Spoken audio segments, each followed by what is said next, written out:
Welcome back to Civil Builders. In today's video, we learned how to place doors and windows inside Revit. So first we create a wall using WA command.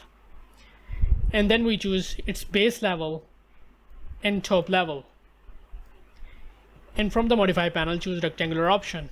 And place a wall inside these grid line by simply clicking and dragging.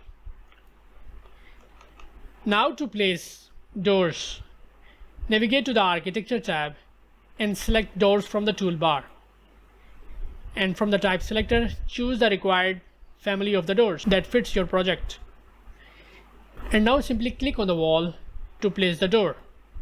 We can adjust its position using these temporary dimensions. We can flip the door by pressing the space bar. Now for window, head over to the Architecture tab and select windows from the toolbar. From the properties panel, we can select the type of window, and now simply click on the wall to place our window. We can adjust its sill level from the properties panel. We can change its type and also adjust its position from these temporary dimensions. From the edit type, we can modify the width and height.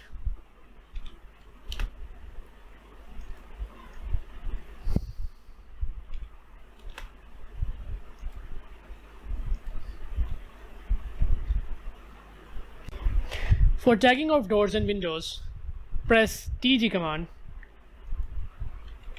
and simply click on the doors and windows to place the tag.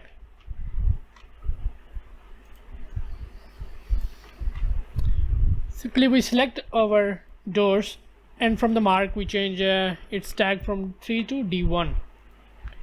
And similarly for our window, we select our window and change our tag from type mark 1 to W1. That's all for today. I hope you enjoyed this video. Make sure to like, share and subscribe. Civil Builders. Thank you for watching. See you in the next video.